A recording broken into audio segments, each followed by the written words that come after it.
Senator from Kentucky. This impeachment is nothing more than a partisan exercise designed to further divide the country. Democrats claim to want to unify the country, but impeaching a former president, a private citizen, is the antithesis of unity.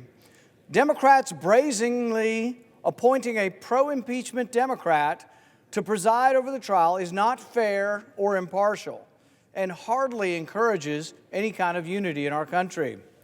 No, unity is the opposite of this travesty we are about to witness. If we are about to try to impeach a president, where is the Chief Justice? If the accused is no longer president, where is the constitutional power to impeach him? Private citizens don't get impeached.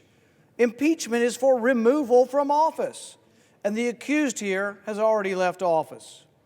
Hyper-partisan Democrats are about to drag our great country down into the gutter of rancor and vitriol, the likes of which has never been seen in our nation's history. Instead of doing the nation's work with their new majorities in the House, the Senate, and the executive branch, Democrats are wasting the nation's time on a partisan vendetta against a man no longer in office. It's almost as if they have no ability to exist except in opposition to Donald Trump. Without him as their boogeyman, they might have to legislate and to actually convince Americans that their policy prescriptions are the right ones. Democrats are about to do something no self-respecting senator has ever stooped to. Democrats are insisting the election is actually not over, and so they insist on regurgitating the bitterness of the election. This acrimony they are about to unleash has never before been tried. Why? Because calmer heads have typically prevailed in our history and allowed public opinion to cast blame where blame is deserved. This sham of an impeachment will ostensibly ask whether the president incited the reprehensible behavior and violence of January 6th when he said, "I know everyone here will soon march to the Capitol to peacefully and patriotically make your voices heard." Peacefully and patriotically, hardly words of violence. But what of Democrat words? What of Democrat incitement to violence?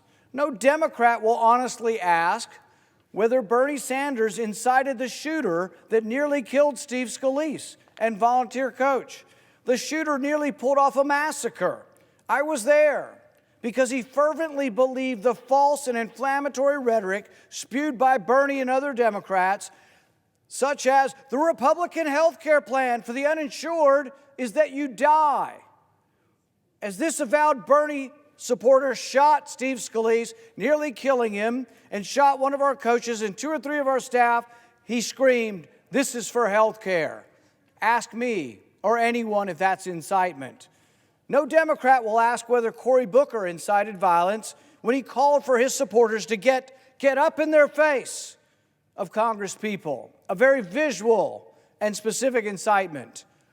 No Democrat will ask whether Maxine Waters incited violence when she literally told her supporters, and I quote, that if you see a member of the Trump administration at a restaurant, at a department store, at a gas station, or any place, you create a crowd and you push back on them.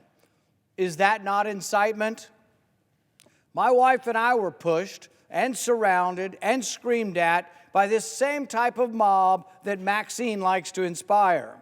It's terrifying to have a swarm of people threatening to kill you, cursing at you, and literally holding you hostage until police come to your rescue. That night we were assaulted by the crowd. I wasn't sure if we'd survive even with the police protection.